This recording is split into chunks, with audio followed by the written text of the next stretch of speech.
Hello YouTube, my name is Nero, today we have some more Call of Duty World War II. Welcome back, ladies and gentlemen. So today Sledgehammer Games decided to update the World War II multiplayer, and in that update, they buffed and nerfed 7 different weapons, and of course I'm going to be covering all of the changes here in today's video. And let's start things off here by talking about these submachine guns. So both the MP40 and the M1928 Thompson received a fire rate buff today, which means they fire faster than they did previously. When you first hop on and first use these weapons after the update, it's going to feel weird. It's going to feel like they kick a lot more. It's going to feel like they're more unpredictable and harder to control. But the more you use them, you are going to get used to it. And I think you guys are going to find that both of these weapons are much better after today's patch. Essentially what they did is they built rapid fire into both of these weapons, which makes them much more effective than previously. I would oftentimes run rapid fire on both the MP40 and the Thompson. And after today's update, I feel like rapid fire is kind of unneeded. I can now run other attachments like extended mag or advanced rifling or an optical attachment or a foregrip or whatever it is you want to run.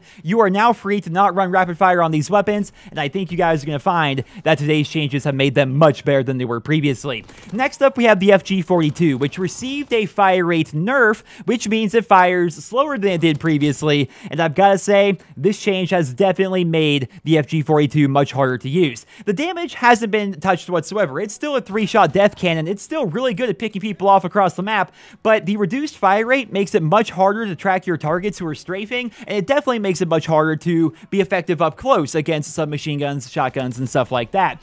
I think it's actually pretty clear with today's changes that Sledgehammer Games is not happy with the weapon variety that they saw during the recent Call of Duty World League event. For those that didn't actually catch that competitive event, basically every pro player would use 3 total weapons. They would use the FG42 assault rifle, the PPSH submachine gun, and the machine pistol secondary. Well, here in today's update, they nerfed the FG42. They buffed up 2 of the best competitors to the PPSH, making them even more viable than before, and they nerfed the damage on the machine pistol. Now, aside from that, they also buffed up the damage range on the combat shotgun. They reduced the recoil on the MG15, they reduced the recoil on the Lewis gun, and they gave every light machine gun in the game slightly faster movement speed, but by and large, I think it's pretty clear that they want more weapon balance and more variety here in their game, and honestly, bravo to them. I am a big fan of today's changes. By nerfing down the FG42, what they have actually done here is they have given an indirect buff to every semi-automatic rifle in the game, and even a couple of the full autos like the M1941 and the STG44. Think about that for a moment, right?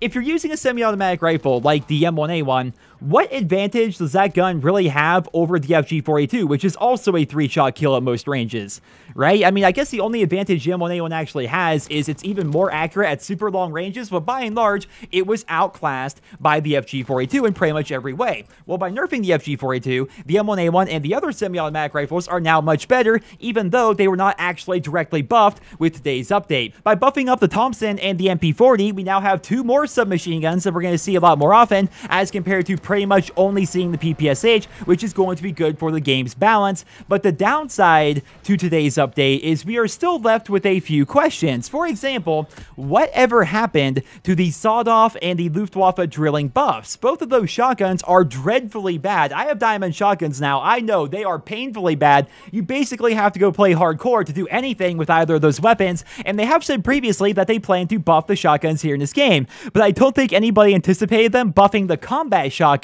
and leaving the other ones alone. Arguably, the combat shotgun's the best one in the entire game. In my opinion, it's above and beyond the best shotgun in the entire game. Why buff that one instead of buffing the other shotguns that very clearly need it? I talked earlier about how the FG42's nerf indirectly buffs up the semi-automatic rifles. Well, by buffing up the MP40 and buffing the Thompson and the combat shotgun, what they've essentially done here is they have indirectly nerfed the sawed-off and the Luftwaffe, making them even worse than they were previously, because they're not any better than they were before, and they're now going up against even better weapons. So I have to wonder, what is their plan for these weapons? I'm really hoping they get buffed with the next update.